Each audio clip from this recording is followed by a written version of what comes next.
A vila de São Bartolomeu parecia suspensa no tempo, como se o vento que soprava pelos campos tivesse parado ali para escutar o que restava do silêncio.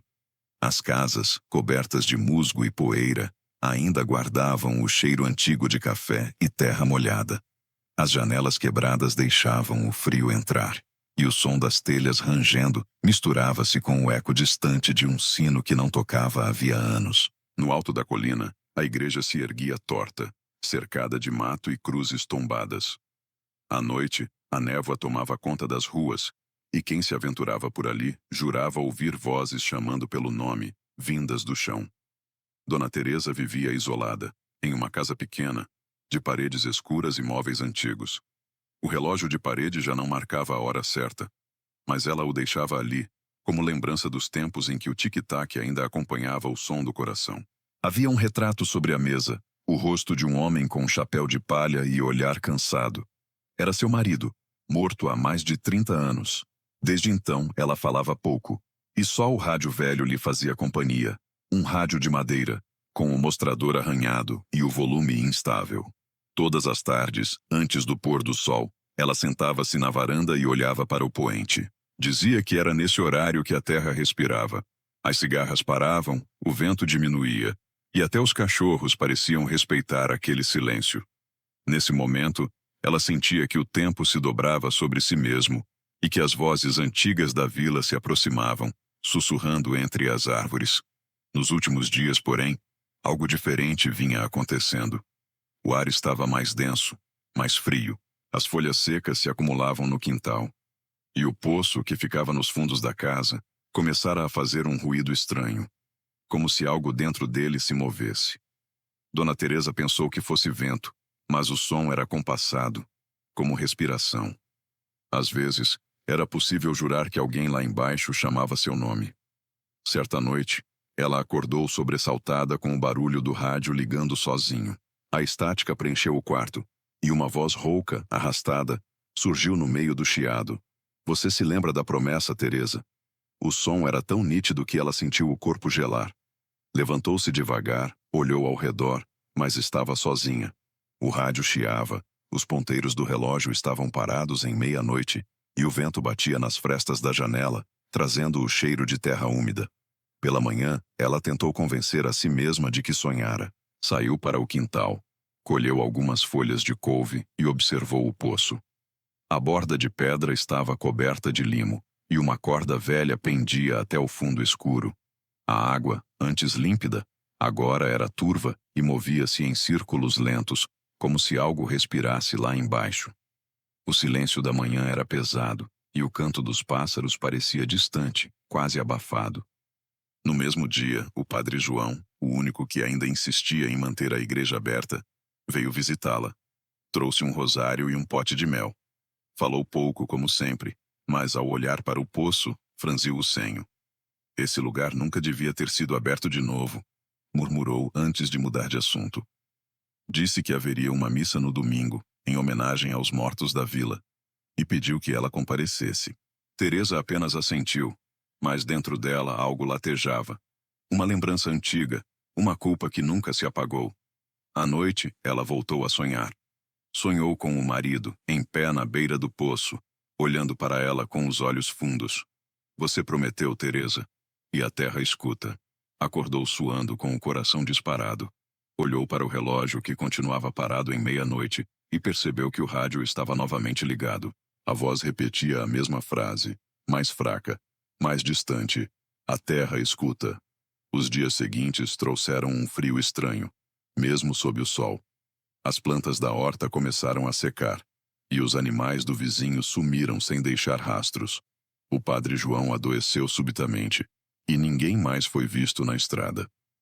O ar estava carregado de poeira e cheiro de ferro, e a cada entardecer, o vento soprava em direção ao poço, levantando folhas e cinzas.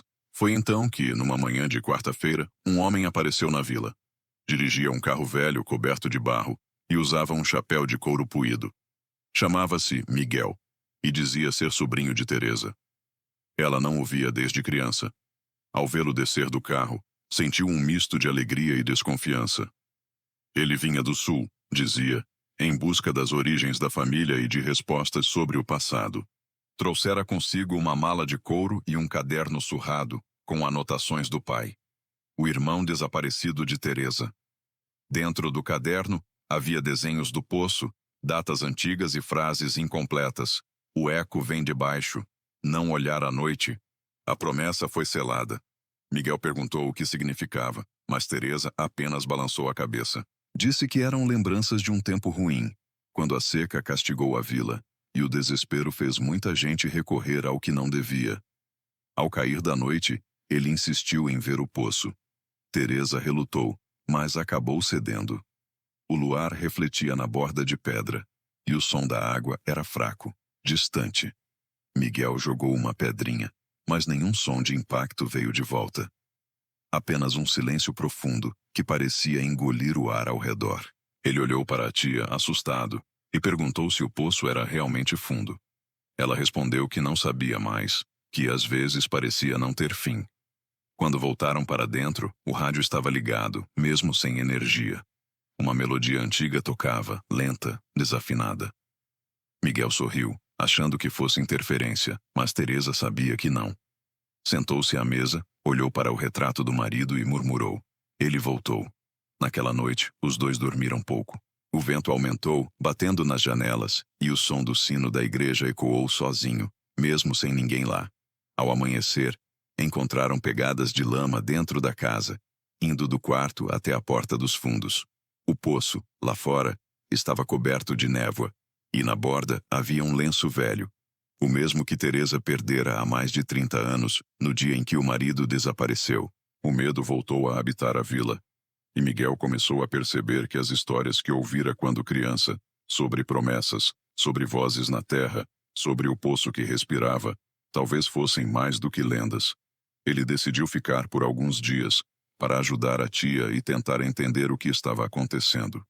Mas a cada noite, o silêncio da vila ficava mais pesado, e o rádio insistia em ligar sozinho, sempre à meia-noite. Certa madrugada, Miguel ouviu passos no quintal. Levantou devagar, abriu a cortina e viu uma figura parada diante do poço. A lua iluminava um rosto pálido, quase sem traços, coberto de barro.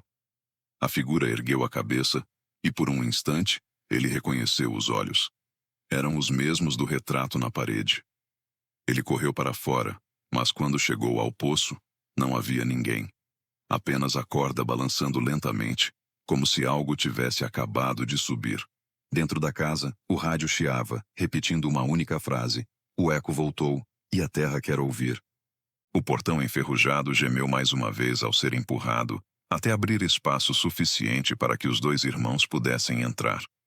O cheiro de ferrugem misturado à poeira antiga invadiu o ar, e por um instante, eles sentiram como se o tempo tivesse parado ali dentro, congelando lembranças de uma época que ninguém mais lembrava. A luz fraca do fim da tarde atravessava os buracos no telhado, criando faixas douradas e empoeiradas que cortavam o ar como lâminas. O silêncio era profundo, quase religioso, e cada passo que eles davam ecoava, revelando o tamanho do barracão. Imenso, quase uma catedral rural esquecida. Lucas olhou em volta com os olhos semicerrados, tentando decifrar as formas que surgiam sob a penumbra. Marcos, mais apressado, seguiu em frente, chutando pedaços de madeira seca que se espalhavam pelo chão. Um dos feixes de luz revelou algo coberto por uma lona grossa, manchada de graxa e tempo. O tecido balançava levemente, como se respirasse. Marcos se aproximou com cautela, e a cada passo sentia o chão ranger, revelando o peso dos anos.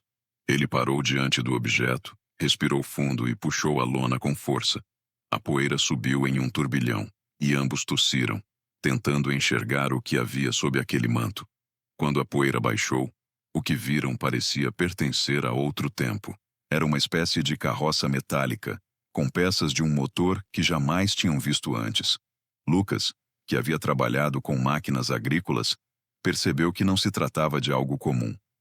O metal era espesso, cheio de engrenagens complexas, com inscrições gravadas em partes do corpo da estrutura. Letras antigas, talvez estrangeiras, talvez símbolos. Ele passou a mão sobre o aço frio, e sentiu uma energia diferente, quase como se o objeto tivesse uma pulsação silenciosa. Enquanto examinavam, Marcos encontrou uma pequena caixa de madeira presa na lateral da estrutura. Tentou abrir, mas estava trancada com um cadeado antigo, corroído pelo tempo. Acho que isso deve valer alguma coisa, disse ele, tentando disfarçar a ansiedade que começava a tomar conta. Lucas, porém, observava o ambiente ao redor, notando detalhes que o irmão ignorava. As marcas de pegadas no chão, não recentes, mas também não antigas o suficiente para terem desaparecido. Alguém havia estado ali, talvez há poucos dias. Um arrepio percorreu sua espinha. Decidiram sair do barracão e voltar no dia seguinte com ferramentas. Mas ao empurrarem novamente o portão, ouviram um som seco, metálico, vindo do interior da estrutura. Não era o eco deles. Era outro som, mais leve, como o arranhar de algo sendo arrastado. Ficaram imóveis, trocando olhares tensos. Marcos sussurrou que devia ser algum animal, talvez um rato, ou até um gato selvagem. Mas Lucas sentiu que havia algo mais. O vento que passou pelo buraco do telhado soava como um lamento distante, e ele teve a estranha sensação de estar sendo observado. Sem dizer nada, empurrou o irmão para fora, fechou o portão e trancou com o mesmo cadeado enferrujado. Amanhã a gente volta, disse em tom seco, tentando convencer a si mesmo de que estava tudo bem. Naquela noite, o céu estava coberto por nuvens grossas, e o vento soprava forte, fazendo as janelas da pequena casa em que dormiam tremerem. O velho relógio na parede marcava 11h30 quando Lucas acordou com o som de algo batendo lá fora. Abriu os olhos devagar e percebeu que a porta da frente balançava levemente. Marcos dormia profundamente, cansado da longa viagem e das horas de trabalho limpando o terreno. Lucas se levantou, calçou as botas e foi até a sala, onde o vento frio entrava por uma fresta. Ao fechar a porta, notou algo estranho no chão. Marcas de lama, pequenas, mas nítidas, vinham de fora e terminavam diante do sofá. Ele se abaixou, tocou as marcas e sentiu que estavam úmidas. Alguém havia passado ali recentemente. Voltou ao quarto e acordou o irmão. Marcos resmungou, mas ao ouvir sobre as pegadas, levantou-se. Ambos foram até a janela e olharam para o terreno. No meio da escuridão, o barracão se erguia como uma sombra viva, e por um instante, Lucas teve a impressão de ver uma luz bruxuleante dentro dele. Marcos piscou, achando que fosse reflexo, mas quando a luz se moveu de um lado para o outro, os dois perceberam que não estavam sozinhos. Correram até o carro, pegaram uma lanterna e foram em direção ao barracão, com o coração acelerado e a mente tomada por perguntas. A cada passo, o som do vento se misturava ao farfalhar das folhas secas. O portão estava entreaberto, algo que nenhum dos dois havia deixado assim. Lucas apontou a lanterna e a luz cortou a escuridão, revelando o interior cheio de sombras dançantes. Nada parecia fora do lugar, até que um barulho metálico ecoou novamente, vindo do fundo do galpão. Eles avançaram devagar, respirando com dificuldade. Ao se aproximarem da carroça metálica, perceberam que a pequena caixa de madeira que estava presa à lateral agora estava no chão, aberta. Dentro dela, papéis envelhecidos, uma fotografia amarelada e algo que reluzia discretamente. Lucas se ajoelhou e pegou a foto. Era uma imagem antiga, mostrando o mesmo barracão, mas em outro tempo, talvez décadas atrás. Havia homens sorrindo, usando roupas de trabalho, e entre eles um sujeito com chapéu de aba larga que parecia olhar diretamente para a câmera.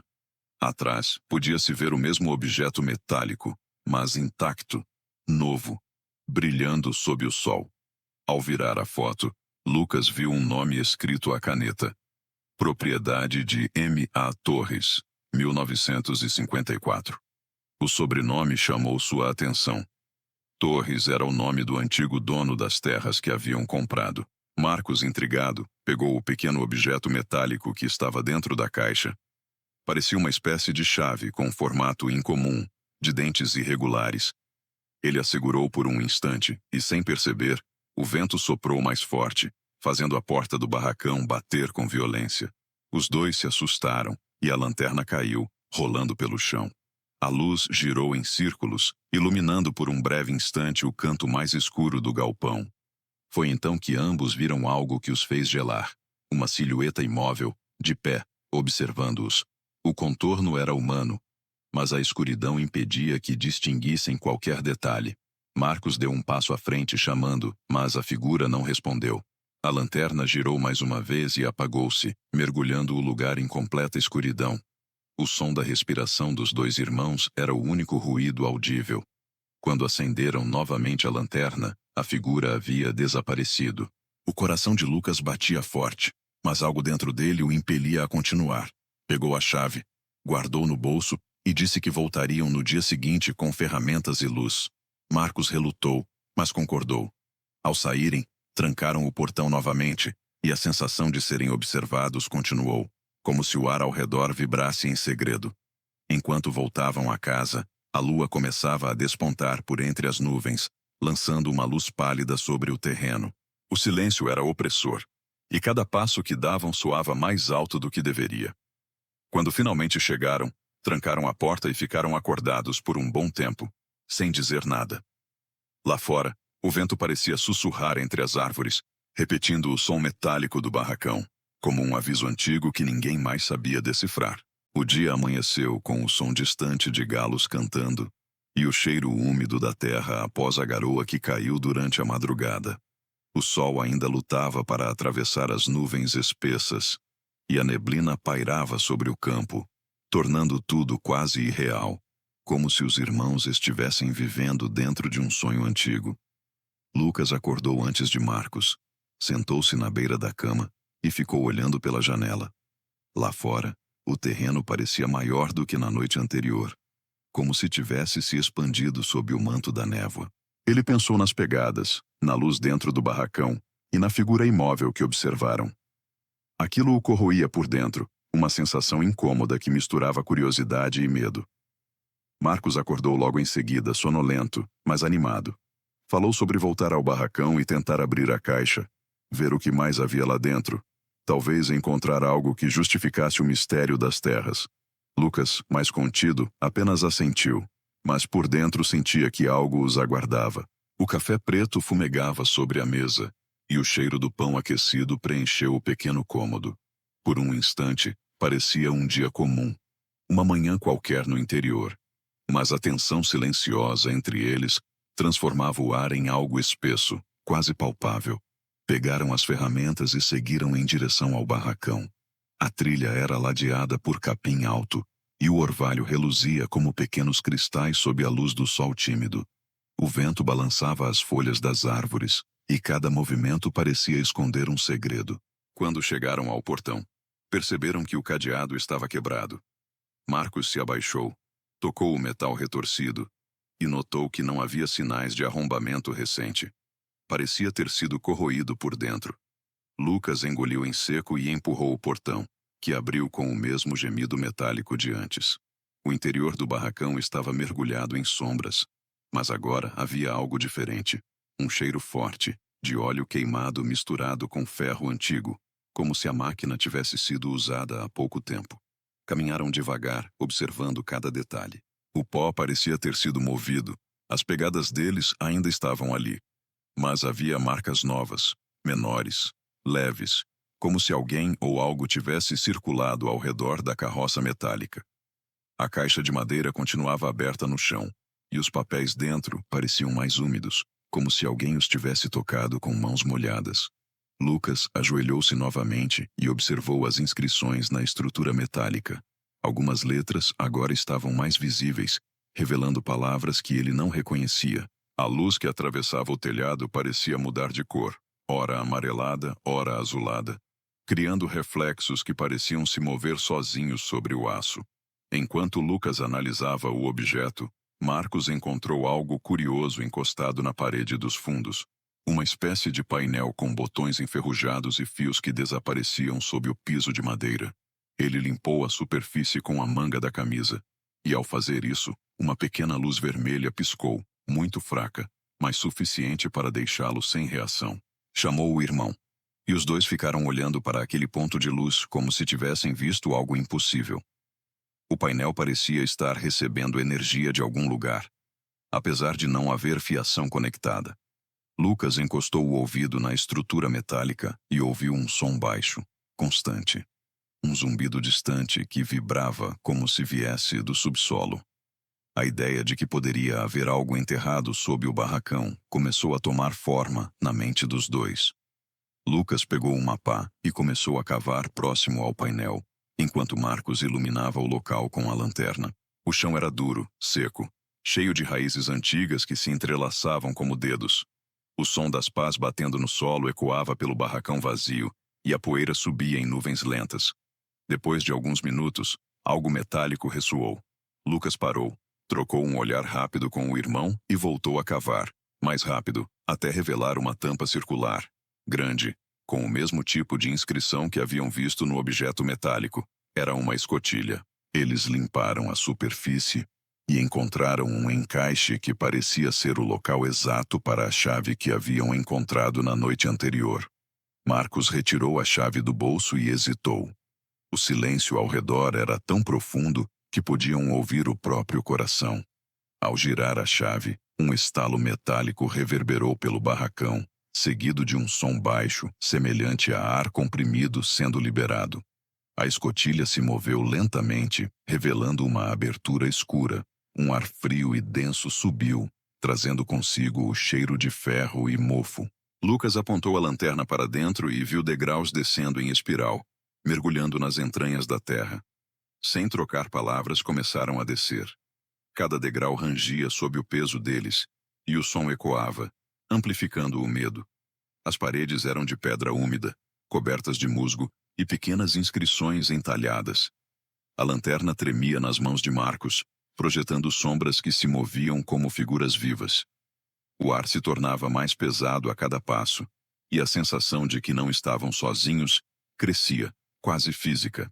Ao chegarem ao fundo, encontraram um corredor estreito com cabos enferrujados correndo pelas laterais, desaparecendo no escuro.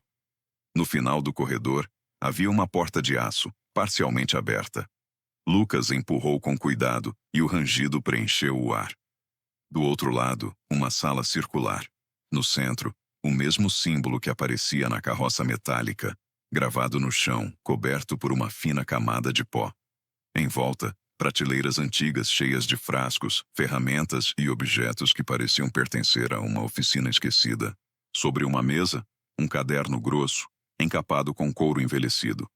Lucas o abriu, revelando páginas cheias de anotações, diagramas e números.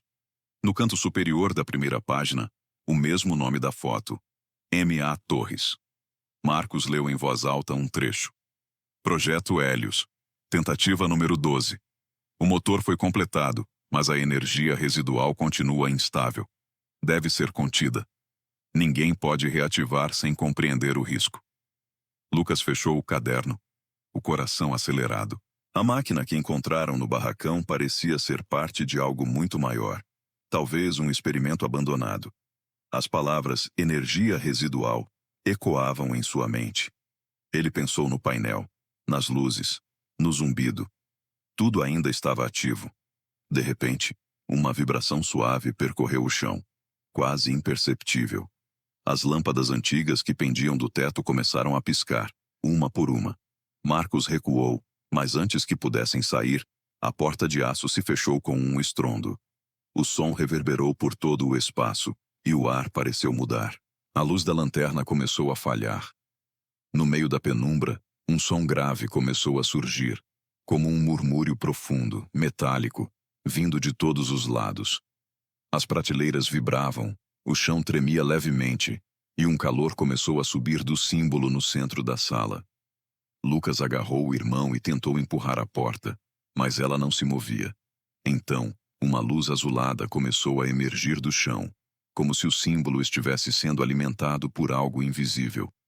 O brilho cresceu, preenchendo o ambiente com uma energia pulsante que fazia o ar vibrar. Lucas caiu de joelhos, protegendo os olhos enquanto Marcos gritava o nome dele, tentando alcançá-lo. O som ficou ensurdecedor. Por um instante, tudo pareceu se dissolver. O chão, o ar, o tempo. Depois, silêncio. Quando Lucas abriu os olhos novamente, a luz havia desaparecido. O ambiente estava escuro e imóvel. A lanterna piscava fraca no chão. Marcos estava deitado a poucos metros, inconsciente, mas respirando. O símbolo no centro da sala estava queimado, como se tivesse sido gravado a fogo. A porta agora estava aberta. Lucas arrastou o irmão para fora, sentindo o ar frio bater no rosto. Subiram os degraus com dificuldade, e o som das próprias respirações era tudo o que conseguiam ouvir. Ao chegarem ao barracão, o sol já havia descido atrás das montanhas. O céu ardia em tons de laranja e púrpura.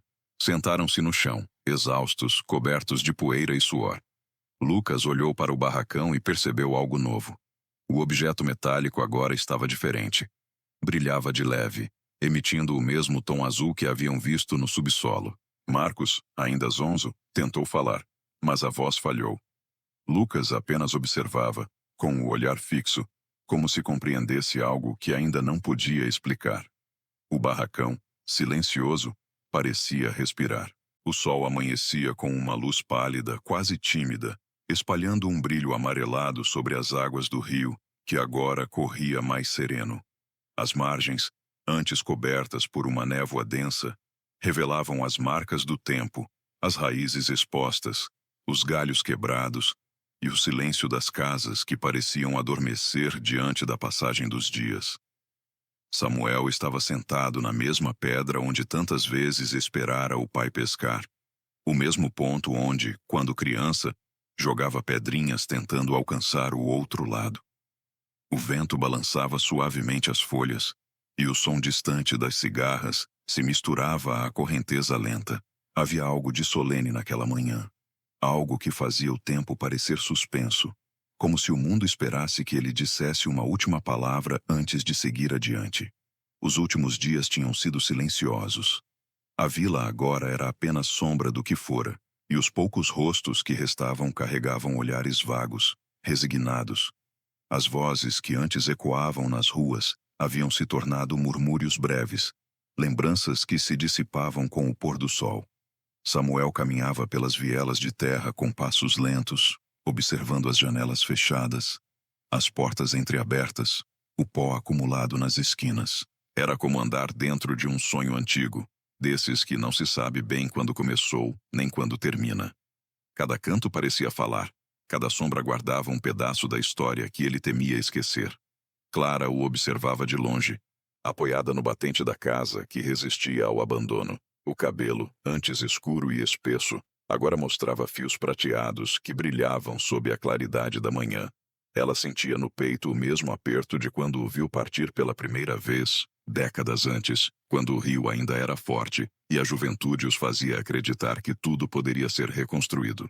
A vida, no entanto, tinha outros planos.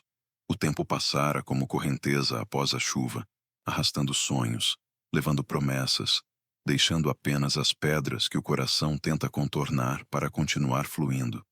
Naquela manhã, Clara desceu devagar até a beira do rio. Levava nas mãos uma pequena caixa de madeira, antiga, escurecida pela umidade e pelas décadas de esquecimento. Dentro dela havia fotografias amareladas, cartas sem remetente e uma pequena concha que o pai encontrara certa vez nas águas rasas. Samuel a viu se aproximar e, sem dizer palavra, abriu espaço ao seu lado. O silêncio que se formou entre eles era espesso, pesado, mas não desconfortável. Era o silêncio dos que já disseram tudo o que precisavam e agora apenas escutavam o som do próprio coração tentando compreender o que restou. Clara abriu a caixa com delicadeza e um cheiro de papel antigo se espalhou no ar. Ela pegou uma das fotos e a segurou contra a luz. Era de uma festa na vila, talvez do final dos anos 70, quando todos ainda se reuniam na praça para celebrar o fim da colheita. Os rostos eram alegres, os vestidos coloridos, e o velho sino da capela parecia brilhar ao fundo. Samuel reconheceu o pai ali, jovem, com um sorriso que há muito tempo não lembrava. A memória veio como uma maré súbita, trazendo de volta a sensação do calor da fogueira, o som das risadas e o cheiro do milho assado. Clara pousou a foto sobre a pedra e deixou o vento brincar com suas bordas, como se a lembrança também quisesse partir. Ele sempre dizia que o rio não leva tudo, murmurou ela, quase para si mesma. Que algumas coisas o rio devolve quando a gente aprende a escutar. Samuel não respondeu de imediato. O olhar dele seguia a água, observando os reflexos das árvores, o céu fragmentado em 1000 pedaços sobre a superfície ondulante. Lembrou-se das vezes em que tentou entender o que o pai via ali, o motivo de tanto apego àquele pedaço de mundo. Talvez fosse porque o rio guardava tudo em silêncio. O que era dito, o que era calado, o que se perdeu. Talvez fosse porque o rio, assim como a memória, nunca deixa de correr, mesmo que ninguém mais o observe. Durante a tarde, eles percorreram juntos o caminho até o velho moinho. A estrutura estava quase em ruínas, coberta por musgo e trepadeiras, mas ainda deixava escapar o som das pás de madeira se movendo com o vento. Lá dentro, o ar cheirava a tempo, a poeira e lembranças. Samuel passou a mão sobre a parede e sentiu a textura fria da pedra, como se tocasse o passado. No canto, encontrou o banco de madeira onde costumava sentar, para ouvir o avô contar histórias. Tocou-o com cuidado, como quem desperta algo adormecido. Clara, em silêncio, olhava as janelas partidas e o jogo de luz que entrava pelas frestas, pintando o chão com faixas douradas. Parece menor do que eu lembrava, disse ele, quebrando o silêncio. A gente cresce, mas o passado continua do mesmo tamanho, respondeu ela com um leve sorriso. É o coração que muda de espaço. As palavras ecoaram dentro dele, e Samuel percebeu que tudo o que estava ali, o moinho, o rio, as ruas, até as casas vazias, eram fragmentos de um mesmo corpo, partes de uma história que agora cabia inteira dentro da saudade. O entardecer chegou devagar, espalhando tons alaranjados pelo horizonte. A brisa ficou mais fria, e o som das águas pareceu se intensificar, como se o rio quisesse também se despedir. Quando a noite caiu, a vila foi tomada por um silêncio quase absoluto. Apenas o rio continuava a se mover, refletindo a luz da lua. Samuel acendeu uma pequena lamparina e ficou observando o brilho tremular no vidro. Clara, sentada próxima à janela, costurava uma velha manta, talvez mais por hábito do que por necessidade. O som ritmado da agulha perfurando o tecido se misturava ao farfalhar das folhas lá fora. Por um instante tudo pareceu como antes.